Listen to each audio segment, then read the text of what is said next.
All right, welcome folks to the Eve Growing Concepts. Today's video, I just want to talk about composting in the last phase of my composting.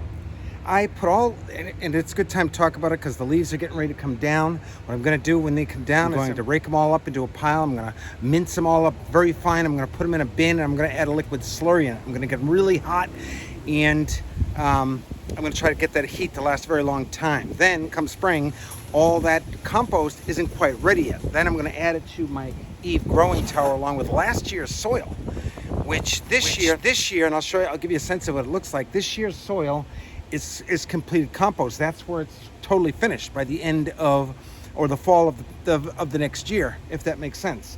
So, and that's when it's completely done. That's when it's rich soil, and that soil from this year's finished compost, which I've been growing 6 months earlier with, using that compost because I've been growing with it as it's still composting. The worms, they become my spring summer worm farms essentially. So the worm farms are composters, and now what's in these towers is mostly soil. There's some wood chips in there as well, but mostly it's rich soil that I made myself. Nothing is from this soil that's around me here in my yard.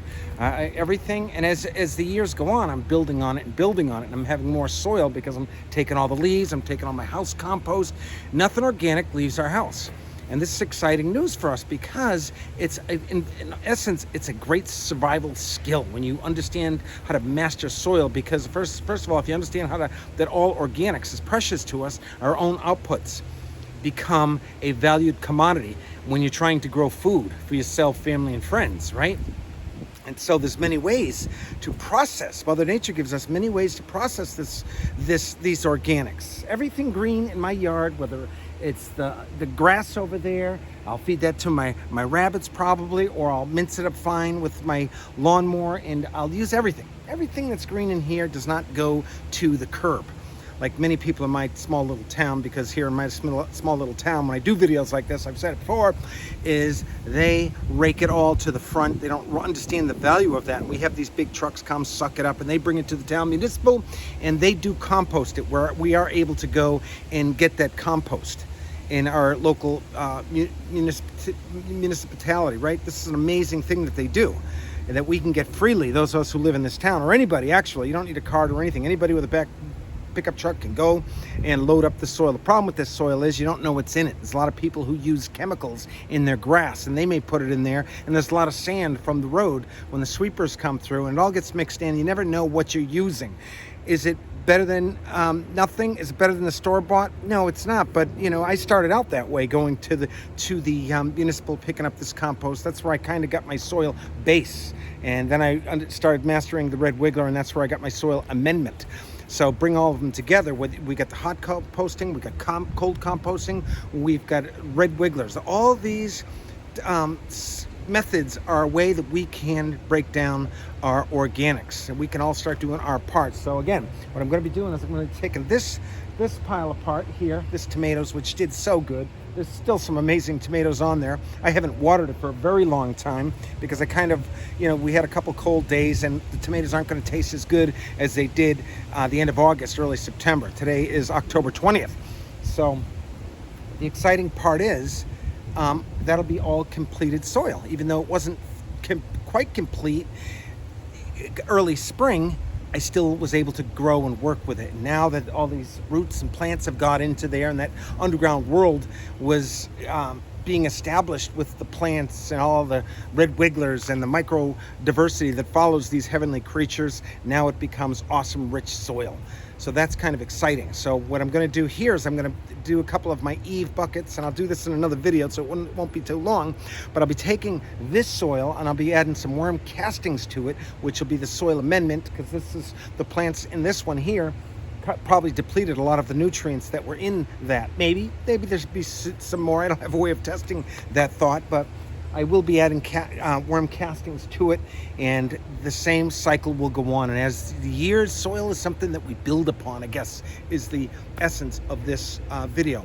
We build upon it like fine wine. It gets better every year, and it's closed loop because we're constantly taking the organics that are constantly coming our way every day. Paper bags, newspaper, everything you can think of that's organic does not leave our house. And the beauty about that in a lot of ways is less plastic garbage bags. I can literally use the same plastic bag, 13-gallon kitchen bag, since I'm not throwing anything gross in it, just the stupid stuff that I can't recycle and I can't compost goes in there. So very little trash. Again, my trash guy could come to our house once a month. Think of the energy with just that thought. If we, the people, understood the value of making soil, of hanging on to that organics. Think of that thought for just a minute. Less carbon emitting machines, and those of us urban farmers are creating more carbon sequestering machines in the form of gardens and plants, right?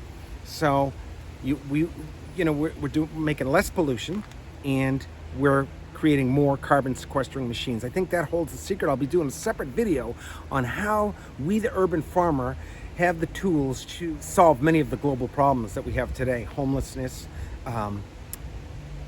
jobs, the jobs of the future will be urban farming jobs. We could teach anybody how to do that. You don't have to be a rocket science. Once you master the art of making soil, you can do that yourself. Every one of us can. So our sanitation of the world, we don't have to go put our outputs in our drinking water anymore. What animal does that? I mean, everybody keeps thinking that's a wonder of the world. It's one of the 8th or 9th or whatever wonders of the world is our sanitation. It's not that great, guys. When it's great for us to be able to just go in our houses and flush it away, but in reality we're just flushing it in our water, and they're using more chemicals to clean it up, and who the hell knows what the heck they're dumping in our. It's just a great cycle. I want to get everybody excited about making soil, and I think it's, at the very least, again, it's a survival technique, an important one. You get that down, and then all you have is your energy. First of all, you get your sanitation down, because you know how to compost all the organics, the good, the bad, all of them. There are no no-nos when it comes to composting organics. Mother Nature composts it all safely. Red wigglers, again, as said many times, are greatly reduce pathogens in like manner that hot composting and cold composting, if you leave it long enough, can do. So that's exciting. So we've got our sanitation solved. We're growing food for ourselves. No matter where we live, no matter how small your little grid is, you can grow food for yourself. And once we get a free energy source, whether it's solar or some way to heat us, keep us warm in the winter and keep us cool in the summer, I think we're on the right path of being homesteaders, or being self-reliant, no matter where we live, is the ultimate goal for me here. So my house here is a big colonial that is, it's not the greatest as far as if you think of the earthships and a house that kind of sustains itself without having to be tied into the utilities at all. I think that should be the ultimate goal for each of us, is to try to create ways where we people can be self-contained, so we're not tied into all this corporate entity stuff that constantly has to feed us to make a buck. So that's a thought. I always think of Andrew Yang when he talks about universal income. I think don't call it universal income. We're getting paid to do our end, and we're going to put pressure on corporate entities to stop sending us stuff we can't compost. And if they do send us stuff that we can't compost, then we have a free label that sends it right back to them, so they can deal with the stuff that they've created. I think there's a system in place that we can do that, and I think we can come to a equilibrium where all of us live comfortably and healthy on this awesome globe we call planet Earth. So we're not going to be able to all live like Jeff Bezos, Mark Zuckerberg, or Bill Gates and the like, but I think the standard of living, I think we can make it even better, where we're not so worried about making a buck, about the almighty dollar. So that's what I'm working for, and that's what I hope for the world's people, and of course the life that surrounds us. Let's just take a look at the stuff that came out of this tower. This is the bucket, my reservoir. When you water, it goes down into here, and that's how the water comes from here. So this isn't really buried that deep in the ground, just enough. And it's totally dry too, it seems. Let's take a look at how we pack that. All right, this is totally dry, and this is a synthetic material I used. And I don't see much life here, but it certainly had some moisture in it. These guys were dying for water, no doubt. But here's the soil I was using, and this will be added. Very dry, so the worms didn't make it quite good in this one, I don't think. Let it go too long. But they served their purpose while it was going live. So this sheet here that I had around, I'll be stuffing that into a bucket. into a grow bucket, and the worms will finish that one off. Let's take a look at the wicking tube that I had here. The wicking tube is here, and this was a lot of synthetic in here as well. And I don't see much except this. Look, I got a little weed growing. I thought you didn't get weeds with you growing, Mark. Well, I do, once in a while. So this is all synthetic, so it got damp when you watered it, and it's totally bone dry right now. So all in all, that tower worked good. This tower is very similar to this other tomato tower here, which I haven't watered in a long time either. Got a lot of tomatoes, fried green tomatoes I could do with it.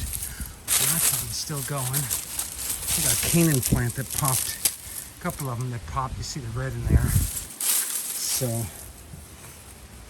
that's basically it, folks. Vertical growing using soil.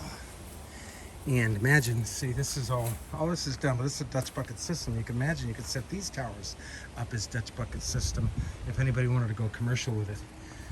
So, or you put it on skids with wheels and have them be a mobile garden. This was a different variety of tomato. I forget the kind of yellow one it was. Tomato, yeah, tomato. It's a yellow one. So that's it, guys. So what do you think? Looks messy now. And again, I have a tower in the front yard. I've gone 4 seasons with it. I'll be taking that apart in another video. So that's basically it. Hope all is well. Over now. I don't know. Does this video make sense? I felt like doing it. It's a beautiful day, October 20th. And my name is Mark. I'm done speaking. God bless. Over now. We will most certainly heal this planet, one urban farmer at a time.